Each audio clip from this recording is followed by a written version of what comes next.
Thank you everyone for being here today. The topic of today's mergers and acquisitions in tech industry. Our speaker today is Meenal Gupta. She is the CHRO for Wipro Engineering. And I'm Shikha, your host for today. I want to introduce Mirak, our brand.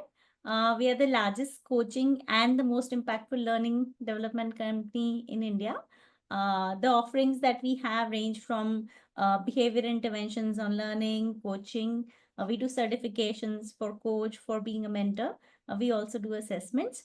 A few numbers to just speak on the kind of work that we do. All this we deliver through our learning experience platform, which is a proprietary platform that we manage. So coaching or learning or assessment, everything is delivered through our platform. I want to introduce Meenal Gupta. She has almost 20 years of experience into human resource and is a change leader. She has deep expertise in HR business partnership across specialist tech units, extensive experience in mergers and acquisition. Hence, she's here and she'll be talking about her experience into risk identification, into integration, right, into executing the mergers. She's consulted with clients across industries in India and globally. She's also led talent assessment strategies to identify and develop high potential talent. She's superheaded large scale HR process transformation and which is focused extensively, right, on employee experience. She's known for multidisciplinary approach that ensures organization-wide impact, and she has a proven tech record on enabling scalable HR solution. These are just a few things to just talk about her expertise and experience, but we'll hear more from Meenal and the topic itself as we go along. So before I call in Meela, she had a very, very good point on talking about why are we talking about this topic today. Yeah. So I'll take a few minutes to, introduce on why this topic today. Uh, Mergers and acquisition may be a strategic decision for an organization, right? But for them to be successful, it is very, very important to understand how well the human side goes while these, processes are managed by the organization. And we believe that the HR and the leadership have a potential and a powerful role to play in guiding the organization through it. And hence today we are here to hear, what else can be done by a HR leader, an expert, or a leadership team, right? To ensure that these execution, which is strategically decided by the organization, right, is done to everybody's benefit, right? And is led to success. Yeah. With that, Meenal, I invite you today here to talk about the topic. Yes. Thank you. Thanks, Shikha, for that wonderful introduction and your warm words. Um, when Shikha and Chandana presented the topic to me of mergers and acquisitions in tech industry, I thought that this is now, I think, so ingrained in the growth strategies of organizations that many companies have reached a stage of maturity where their organizations have developed acquisition playbooks, which is both pre-deal and post-deal. And I thought that let me draw some lessons from my own stint in mergers and acquisitions, as well as what we've learned from some of the larger organizations who are really serial acquirers. And my own tryst with the M&A began in 2005 when I joined Wipro. And Wipro had by then done, I think, 2 acquisitions by then. But those acquisitions were very need-based acquisitions, and it was around 2004 that the company properly articulated inorganic growth as part of its business strategy.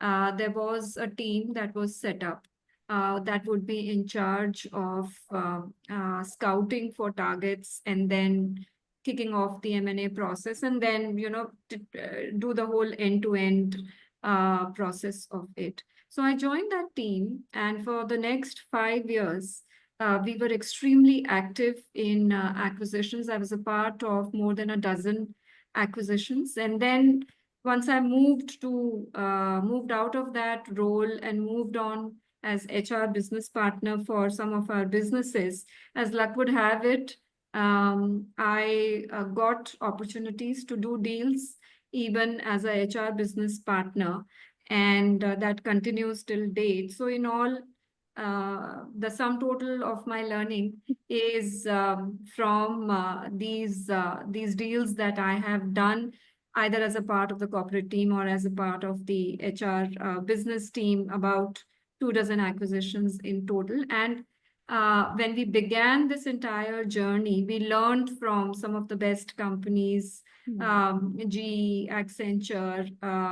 Well, Accenture was not so much in picture then, but GE, Cisco, who were our partners as well in many initiatives. And thereafter, of course, with each deal, we kind of built on our learning. So that's really the background I'm coming from. And since the topic is on M&As in tech industry, let me give you a little bit of background. Most of the organizations who do acquisitions, they are really acquiring for a few key reasons. One is that the changing technology means that you have to be really agile as an organization. And sometimes it is much shorter, much quicker to acquire a technology capability rather than build it organically. And since technology is a differentiator now, therefore, many of our acquisitions are guided by where is a technologically skilled pool available. It could be in a new region, it could be in a new technology area, it could be that that pool is bringing delivery ability in a remote location where we want to get entry. It could be that that pool is bringing a captive customer with committed business. That could become the reason of acquisition. But essentially, how do you use acquisition to drive differentiation? That's what the acquisitions in tech industry are all about. Sure. Obviously, those organizations who have invested in technology in the early stages, they are able to ride the wave better. And these could be examples like, a few years back, design services would have been an example of organizations who were getting acquired. Just before that, organizations who had invested in cloud capabilities, those were the targets. And now, of course, organizations who have invested in Gen AI, they are the new targets for acquisitions.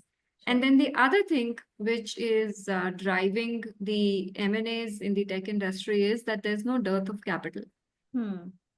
So even if as an organization, you don't have the capital, there are a lot of PE firms that are constantly driving acquisitions.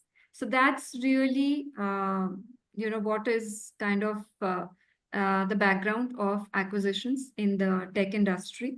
And in terms of, challenges that exist in the tech industry, one of the challenges is that because technology is constantly evolving, so you don't really know which companies to bet on. And then there is the whole regulatory landscape which exists in all the countries now. So that could be one of the challenges. There are certain sensitive sectors which, for example, just very recently, because of all the actions that are happening on the tariff side in the US, that's also kind of creating a challenge for sensitive industries like semiconductor as an example, or engineering as an example.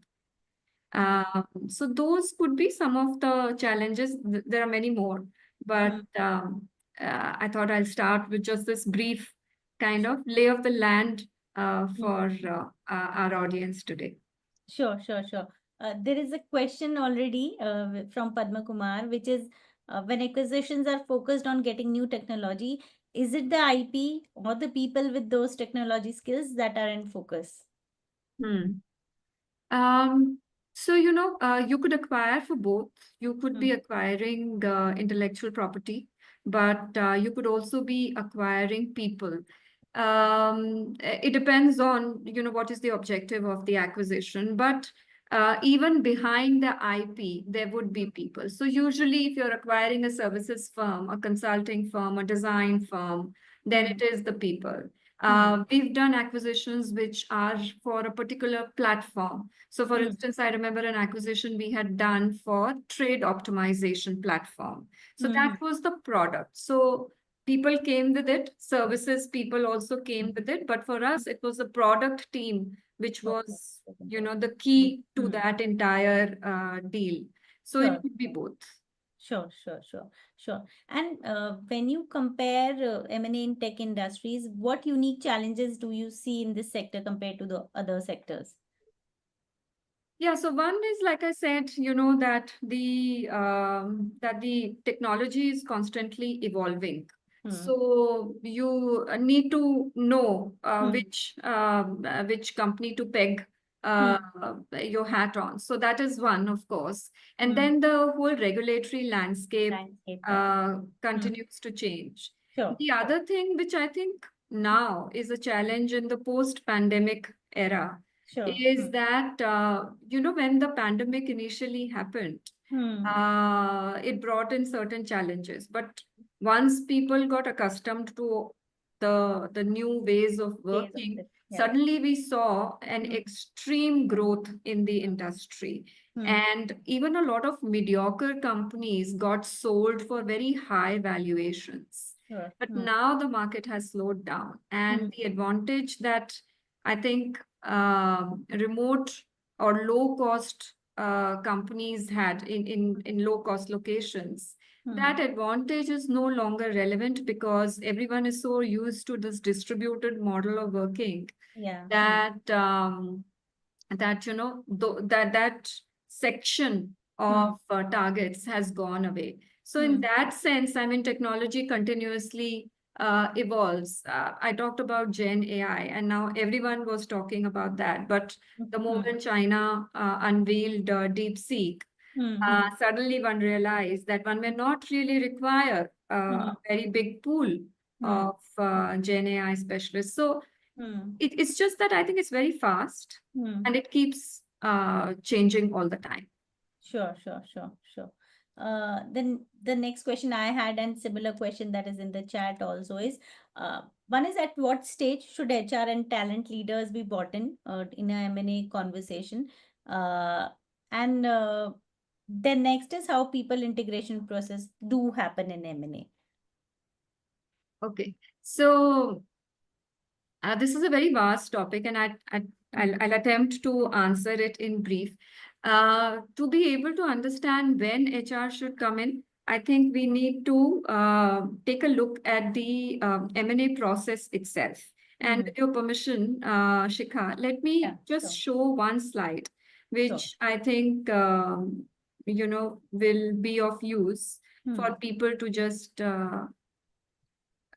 like an anchor, it can work. Sure. Yeah, sure. Um, so I don't know if can you see it? No, it's yeah, now we can. Can you see it? Okay, all right. So if you really see this slide, this is the M&A. This is a typical M&A process. Hmm. Many organizations can do it differently, but in our understanding, the first step is the articulation of the inorganic growth strategy. You need to know which companies are you targeting, which geography, why you want to do an acquisition. Hmm. That kind of sets the base for your search criteria. And normally organizations have dedicated M&A teams or specialists who are doing this search and scouting the market for potential targets.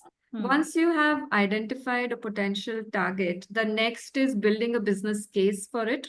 And in public companies like Wipro, you would need an approval from the board to of the business case to even take the process to the next step. So you would have a valuation done, a business case built in. Then you would first get a preliminary approval to proceed, and you will come up with a non-binding offer for the target. This is an initial evaluation where you decide a multiple of the revenue and say, this is the price I'm willing to offer. And if it is a competitive process, then there could be more than one potential buyers. So everyone will submit their non-binding offer, and the target will decide who to progress with. They may progress with more than one person also, more than one buyer as well. So then the next process that happens is due diligence. But by now, the price has been set into a certain band. So due diligence then is figuring out all the risks associated with an acquisition, validating the business case, and deciding the final price of the buy. Then follows the process of negotiation, and once that negotiation is done and a price is agreed on, then you sign what is called the share purchase agreement, or in case you are purchasing only a part of the organization, then it could be an asset purchase. That's followed by signing of the deal, and then there is a formal closing that happens, which is basically the legal closing. And then after that, it is the integration that takes place. So normally, if this is the M&A process, the ideal place for HR to start is the due diligence stage. And that's extremely crucial, because it is in the due diligence stage that you uncover any kind of risks that are associated with an acquisition, and a lot of them could be people-related risks. Okay. Sure. Got it. Padma Kumar has a question related to the cycle that you were showing, which is what is the typical cycle time from search to closing a mid-size acquisition deal? There is no fixed timeline. I don't think deals follow a particular timeline. They could differ widely. Sure. Thank you. So once you decide and the HR team comes in and they get involved in the M&A process, then how do you align the system or the structure or the people strategies if you decide to go ahead with it? Yeah. So the thinking through of integration starts at the time of due diligence itself. And I can speak from a Wipro point of view. During the process of due diligence, we send a checklist of questions to the target company. Our comprehensive DD checklist has got about 400 questions. Wow. So we don't always send all the questions, but that's really the extent to which one can go to. And the objective of all these questions is to uncover financial risks, to uncover legal risks, and to uncover cultural risks. So these are our focus. And the golden rule of due diligence is that never assume, always ask. So when we are asking, the wheels of integration planning are already churning. So the planning starts from that stage itself. And then, it kind of evolves. Eventually, the integration plan takes shape a few weeks before the announcement and before the deal signing. Okay. It includes both the integration plan of HR systems, processes, etc., and all the other tracks as well. So normally there would be a finance track, there would be a legal track, there would of course be a business track. Then there would be an IT track as well. So all the tracks would draw up their integration plan, and this planning is done in collaboration with the relevant departments of the selling organization. Sure. That's also extremely important for an integration to succeed. And Sure. then, so much before the signing, you are ready with the integration plan as well as the communication plan. Okay. Okay. Sure. Sure. Sure. Sure. Uh, there is one more question, which is, are these three risk assessment done serially, in what order, or they are done in parallel? They are done in parallel. They're done in parallel. Sure. Sure. Okay. So once the risk assessment is there, right, with respect to all three, four areas that you mentioned, and in fact, the integration plan in its place with respect to all the divisions that is there, the acquisitions, when there is a global, picture coming in, then how does the, cultural differences gets managed? What all, do you think, do you consider when that is happening? So, um, the all the research and you can there is like plethora of research on M&A. And if you will go through it, you will realize that cultural differences are the number one reason for any acquisition to fail. And 7 in 10, I think the last figure that I read was 7 in 10 fail. Uh, it's only 30% or less acquisitions that succeed. Now, of course, with a company like Wipro, we have the advantage that we are already present in 60 plus countries. So we know what culture in different nations it looks like. And we have presence over there. We have experience of working with a multicultural um, uh, employee base. Sure. So that's why I think maybe that advantage already exists. But leaving aside whether it is global, all organizations will have cultural differences. And I think what is important from a cultural point of view is one is that you uncover the cultural differences during the process of due diligence. And that's not the job of HR alone. All the tracks, ultimately, it comes down to interactions between the buyer and the seller. And all the tracks are interacting with the other side. Sure. So those conversations are just a great way of understanding what the culture is on the other side. How do things get done? I mean, ultimately, culture is how do things get done? How does this place really work? Uh, and you could ask target specific questions. How are changes made? How are decisions made? What sort of behaviors are rewarded?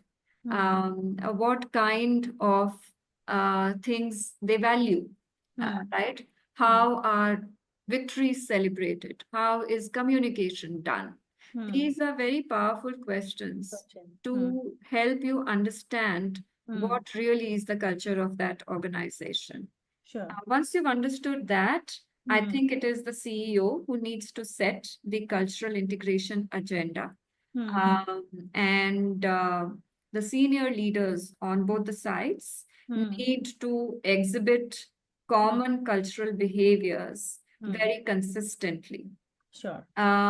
Through your integration planning, which is done in collaboration with the other side, the key is communication. The key is to address doubts, concerns upfront, over invest in communication and early help desk kind of scenarios, and build the level of trust that is required to bring the two companies together. You may decide at times that that you may not want to do cultural integration. I mean, that's also quite possible Right. because Yeah. you can just live with two cultures. Obviously, there has to be some commonality. There has to be Hmm. shared values. Hmm. If those values are different, then of course, I think it's a wrong target. We've had cases where we've dropped organizations because we've perceived their culture to be very different from ours. Uh, so that can also be a decision point for you. Sure, sure, sure. And like, how do you decide what can you just left in, be left independent across different, entities or different cultures, right? That this is all right to be the way it is instead of, getting everything into working single-handedly. Yeah. Yeah, so that's true. I mean, you are acquiring that company because there is something special about that company. Something, There yeah. is a white space in your organization that this Yeah. company is filling. So Yes. you're not acquiring for what you already have. Hmm. Right. So you may decide to leave some of these things the way they are. I think there are certain things which need to be integrated upfront because of regulatory and statutory reasons. So, as an example, on the HR side, I would think that, let's say, in the US, as an example, 401k plan, you will need to immediately integrate that, right? In India, you would need to bring over the PF plans. So some of these things, financial systems, because you've got to report to the street, so you have to have an integrated financial system. But you can live with two different performance review systems. There's nothing wrong with it, right? Okay. So I think one needs to just understand what is important for the new entity. Sure. What do they cherish? And if you are not able to offer them something equivalent or better, then there is a case to hold on to that integration. Sure, sure, sure, sure. Padma Kumar has a question on the context of culture. Why do I get the feeling that he's The about to make a deal somewhere? He's about to get acquire a company. Yes, Padma Kumar, you want to add to that? I wish, I wish, I wish I had the resources. Okay. You would hopefully in future. Yeah. You want to ask your question yourself? Yeah, so I just wanted to ask, as a high context culture, we have a certain way of interacting, communicating. When a company from a high context culture such as India acquires a company in a low context culture like Scandinavia, are the failure rates higher? What does research say on this? Well, cultural differences, like I said earlier, are the number one reason. Uh, I think what is important to understand is that what has worked in that entity, why has it worked? And what do you get by changing that aspect in the organization? We have done acquisitions in Scandinavia. And I think what has been amply clear to us is that there is a norm of communication, interaction, uh, conducting meetings, and it is advisable to not try to change that because that's what has worked for them. That's what people are used to. Now, there have been cases where we have used change management tools to understand what is the change readiness of that organization. And if we feel that the company is ready for change, then you could bring about certain changes. Either way, I think it is important to do, and we have done that in very actively and very consistently. We've done with our L&D team cross-cultural programs. So where we've done cultural appreciation programs for, let's say, the Scandinavian company, for them to understand what the Indian culture looks like. And then we've done the reverse as well, for the India teams to understand what's the culture on the other side. So I think an appreciation needs to exist. Integration all the time is not the objective. Sure. Sure. In all this, process that is going on, and it takes a lot of time, right? Like you yourself mentioned, there is a lot going on. What happens with the employee and that morale, right? What are they thinking? What happens at an organization level, and how does a HR and N&D team is supposed to manage it to answer and address their concerns, right? So they are, and they have the trust, they have the faith that the organization is taking care of us, is going to take care of us. Yeah. So see, an acquisition is always, it is perceived as threatening by the new entity, and therefore you have to start the process of building trust very early on, which is why I said that even before the deal gets signed, the integration planning on the various tracks is done in collaboration with the selling organization. So the two teams need to start coming together early on. Now, before signing, the deal information is with very few people. The larger employee base will not know that something like this is going to take place. So therefore, one needs to anticipate the employee questions upfront. And what has worked for us is that the communication plan details out all these frequently asked questions in their entirety. And the spokespeople to answer these questions are appointed in advance. They all have gone through the communication points, the messages, and everybody is consistently giving the same messages so that there are no rumors. And in the first few months and weeks, there is always a help desk which is set up. And now, of course, all of this is digital. So there is a SharePoint site which will be put up with all the questions, and that will be a live document. So you will continue to update it. As soon as the deal signing is done, leaders from both the sides would start doing employee town halls across all the locations. And in those town halls, it is usually the selling entity's CEO and their leadership team that talks about why an acquisition is happening, what is in it for people, what is in it for business, how can they benefit. The lead is always given to the selling entity, because at that point of time, employees want to hear from leaders they are familiar with. The trust is with them. They don't yet trust the new entity.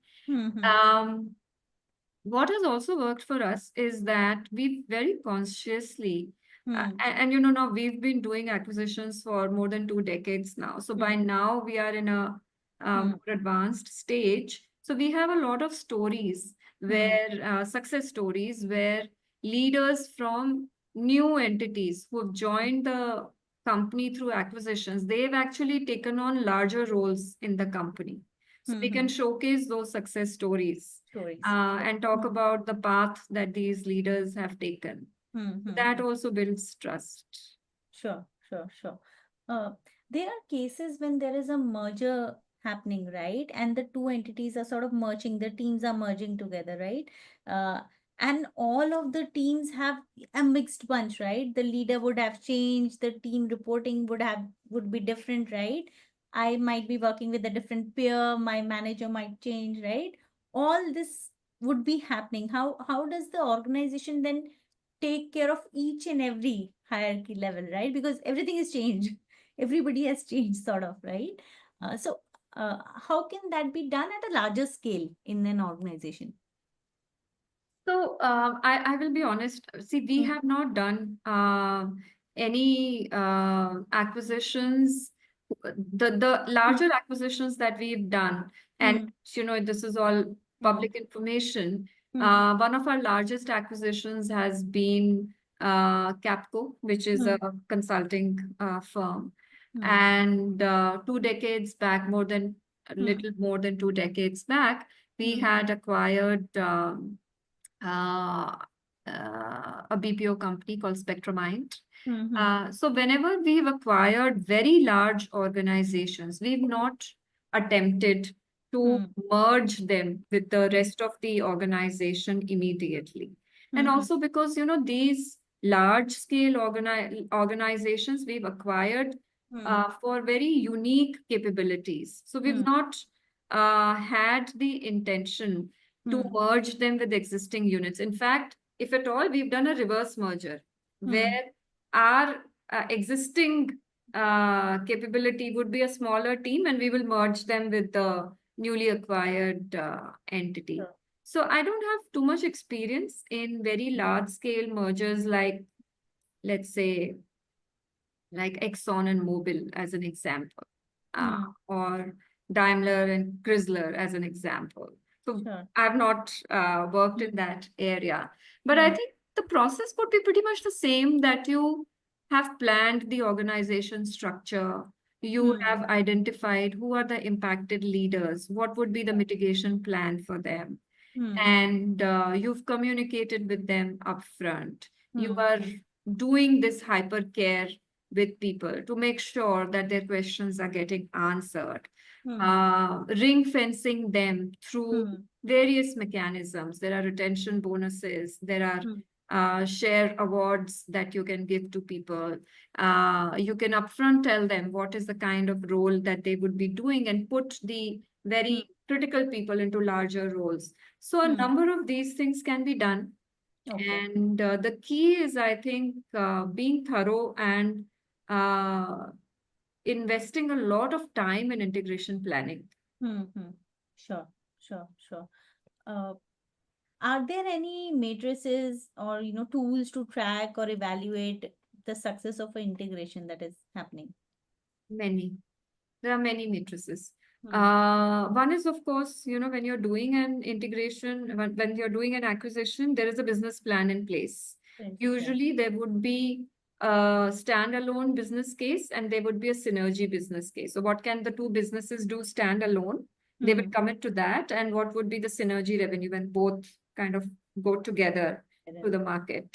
Sure. So, that business case itself is a key marker. Hitting those financial metrics, Hmm. that's a key marker. Hmm. And in many cases, the payment which is done to the founders is linked to the achievement of the business case. So Okay. that is, of Hmm. course, one. Hmm. Hmm. From the HR side, we put together Hmm. certain matrices like retention of key talent. Hmm. Hmm. That is a metric. Okay. There would be a metric of overall attrition as well. Hmm. Hmm. Then we use an integration effectiveness survey Okay. that Hmm. we have designed in-house, Sure. and that gets rolled out Hmm. at a periodic interval, 30 days, 60 days, 90 days, to check the employee engagement level and the kind of questions that are coming through. Uh, Sure. those are some of the metrics, Hmm. and these are owned by a post-merger integration team, Hmm. Hmm. which tracks a deal for at least a year Hmm. before they kind of hand it over to the business team, business as usual team. Sure. Sure. Sure. Sure. Sure. Uh, Everyone, if you have questions around people, culture, system, organization, anything which we have not yet addressed, I'll really request you to either come off mute and ask yourself or put it in the chat. We have just a few more questions left based on what Meenal planned to speak today. So we are going ahead with that. But yeah, I request you, if you have few questions, please just go ahead and ask it.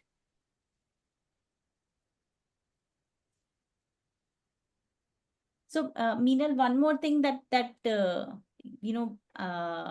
I think we should be addressing is with respect to the leaders. If there is any mindset shift that is needed, that they need to adopt, that they need to sort of address to ensure the acquisition or merger happens with empathy and it is impactful the way it is happening. Yeah, so I think from a business leader's point of view, I think the main thing is that the integration objective has to be kept in mind. Like Sure. I had said earlier, Hmm. that you are acquiring a company because they do something better than you. That's why you are making that acquisition happen. Hmm. So it is important to keep reminding yourself of that, Hmm. because there's always some kind of power Hmm. play that's happening in acquisitions, Hmm. and it does not benefit if Hmm. you go from the point of view, what we call this not invented here kind of syndrome. Hmm. Yes, it is not invented in your organization. That's why you are buying them. And Hmm. there is something that they do right Right. because of which they are successful. Hmm. So it is important to keep that in mind and keep Hmm. an open mind Hmm. and listen very closely. I Sure. think those are things which are mindset shifts.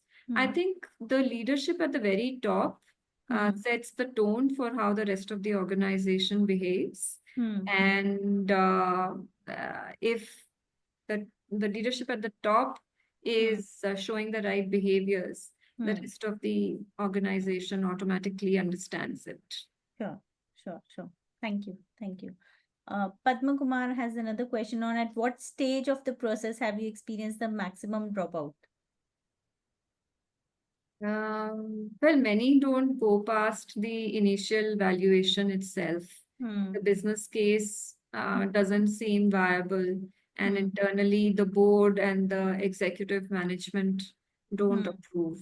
Okay. So that I think happens many times.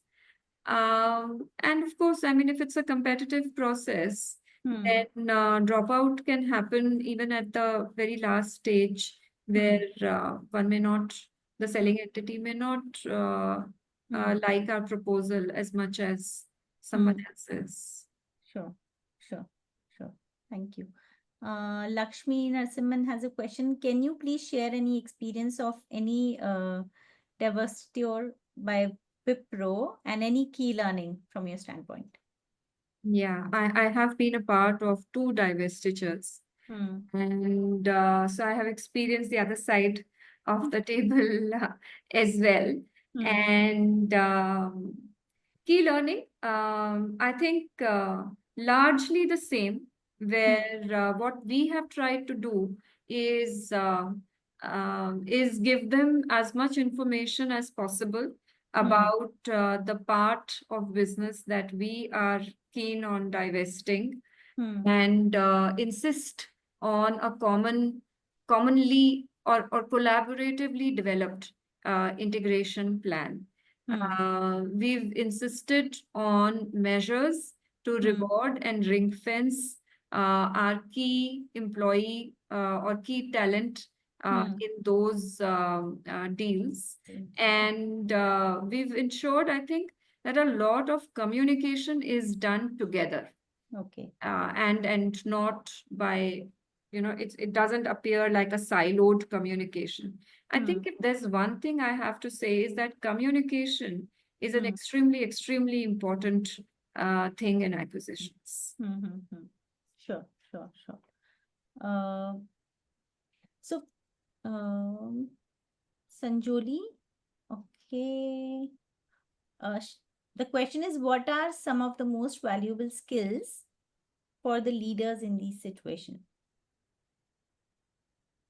Um, well, I mean, there is a whole deal team and a post-merger integration team Hmm. which is put in place. So Hmm. I think for the leaders themselves, one is that we have to have extreme clarity about why we want to acquire. Many a times, leaders can get caught in what looks like a deal frenzy. You know that I have now done due diligence. There is a certain level of meetings that I have done, and so I've got to acquire. You have to be very alert to all sorts of risks, and if there isn't, if there is a red flag which doesn't have a mitigation plan, then you should be ready to drop it. So the leaders have to be extremely prudent and open to a change of plans. I think that is important. Negotiation skills are important. We have to understand that when a seller is selling us something, there is definitely some amount of window dressing which is going on. So the ability to understand assumptions that are being made when seeing a business case, that is extremely important. So a leader needs to understand the industry very intimately to be able to see whether the business case is valid or not. Sure. Communication skills are extremely important as well. And leaders who lead these acquisitions, even after a deal has been closed, they have to they have to work like business managers, and they have to be very hands-on. So let's say a HR leader in an organization, you know, we have all these sub functions of HR. Hiring is being done by somebody, training is being done by somebody, the HR IT systems are with some other organization, with other sub function. So these leaders have to bring everything together. They may be working at the back end with 5-6 teams, doesn't matter. For the new entity, they are the point people. So just being able to coordinate and bring multiple teams together and get the job done, I think that's important. Project management skills are very important. Ability to work in ambiguous circumstances, that's very important. Decision making with limited information, that's very important as well. Sure. And can you give certain examples in the kind of deals, because this is a huge organization, right? So the kind of acquisition that would have happened and the type of leaders involved will be huge also, right? What are the prominent groups or functions, if I can say, which are very, very important to work together and to gel together, right? To bring it, to the table to ensure it is successful. So in our context, I can say that finance, legal, IT, business. So that translates the go-to-market and the delivery functions both. HR function, hiring function, very, very important. All these, and because we have got a large shared services team, so those shared services teams, these I would think are the main teams who need to together. And if you have change management teams, which not all organizations have, then the change management teams. Sure. Thank you. Sanjuli has one more question, which is any best practices in terms of team management? Team management, as in the common teams. That's should I understand the question like that? Yes. Okay. All right. Yeah. So I think there will be leaders who will have members from both the teams, and think of it as, you know, if today you were to hire suddenly a group of people in your team who are new, you would do some kind of an onboarding program for all those people whom you have hired. And similar kind of onboarding program is something that you would need to develop for your team.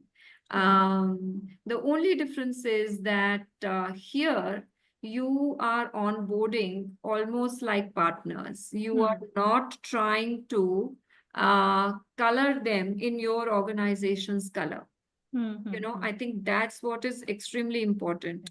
Hmm. You are trying to, you have acquired that company because of its uniqueness. So those Hmm. individuals also in your team are bringing that uniqueness. So you're Hmm. not trying to make them similar to yourself, Hmm. Hmm. right? So you're not aiming for homogeneity. Hmm. Hmm. You are trying to say that I will have a diverse team, Hmm. whether it is diversity of culture or diversity of thought process, diversity of skills, you Hmm. should have the ability to Hmm. be inclusive. Hmm. And I think if you have that ability, Hmm. then team management can happen very easily. Sure, sure. Thank you so much. I hope that answers your question, Sanjoli. We have just 4-5 minutes left. If any one of you wants to have ask some last question, please put it in the chat. Meenal, to you, wonderful session. The last thing that I really want to ask here is, if let's say the people here are sort of going to experience M&A, kind of a thing. Then what's the one piece of advice that you will want them to walk away with today? One is difficult, but I would As many say as you can tell us. Uh, I think that, acquisitions, whether they Hmm. are big or small, they Hmm. take a lot of effort, Hmm. both to acquire and to integrate. Sure. So, it is extremely important to be clear about the objective of acquisition. Hmm. And so that would be one Hmm. advice, that your acquisition strategy has to be very clear. Hmm. And then the second is that just invest a whole lot in integration planning. Hmm. Hmm. Over Hmm. prepare Hmm. for integration. I would Hmm. say Hmm. these two things. Sure, sure, sure, sure. Thank you, thank you. Uh, this was wonderful, Meenal. I really enjoyed and actually got a lot of knowledge in terms of, in my head now it's a step-by-step process, right? What all needs to happen when an organization is actually thinking about it. And my key takeaway is what you said, right? The acquisition is happening because the other entity has something that you Yeah. probably are trying to acquire, right? So we respect that, we bring that here and respect that, right? And not try to overshadow the whole thing, right? I think that's a key takeaway right now in my head, saying uh you better take the best of both, right? And live with it is what the acquisition should probably drive for everybody. Yes. uh Right. Thank you so much. It was a wonderful session. Uh, Everybody, I hope you enjoyed it. While the questions came on chat, I would have really liked if you would have asked it yourself. But if you have a few more questions that are not answered, you want to ask anything to Meenal, please feel free to write to us, and we'll get back to you with the queries answer. Yeah. Uh, Thank you so much. Thank you, Meenal. Anything else that you want to add today? No, I just want to thank you for wonderfully summarizing the whole thing, Shikha, and to the audience. I hope you found some takeaway in all the questions that were put up. It's a very interesting field, and I hope you all do get to experience some of these acquisitions yourself. It involves a lot of work, but it's very interesting. As an organization, we've evolved a lot. We've learned a lot. We've changed a lot Hmm. because of these acquisitions. So I think we are richer Hmm. for the experience. And I do wish that you all also get to experience that. Sure, sure. Thank you so much, Meenal, for giving us time today, and have a wonderful evening. We'll look forward You to too. hear more from you in future. Thank you very much. I Sure, enjoyed the session. Thank sure, you. sure. Thank you. Thank you, everybody. Have a Bye. wonderful Bye. evening.